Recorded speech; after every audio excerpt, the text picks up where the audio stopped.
When we flew from Houston to Hawaii, because of a storm ahead of us, when we took off, we flew to Mexico and went across from Mexico.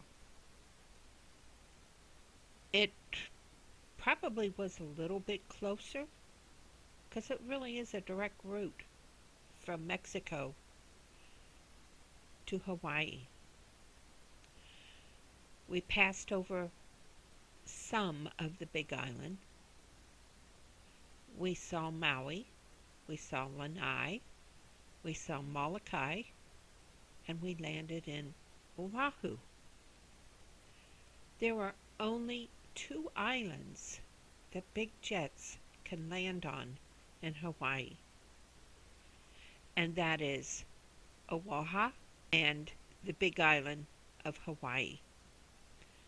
I know that sounds strange, doesn't it? But they're the only islands that can safely land a big plane.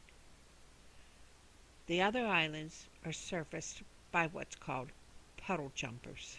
Now, the weird thing is, all of the islands are Hawaii, and each island is separate, kind of like states. And the only way you can get from one island to the other is fly or take a boat. And to keep from getting mixed up, the biggest island of Hawaii is called the Big Island.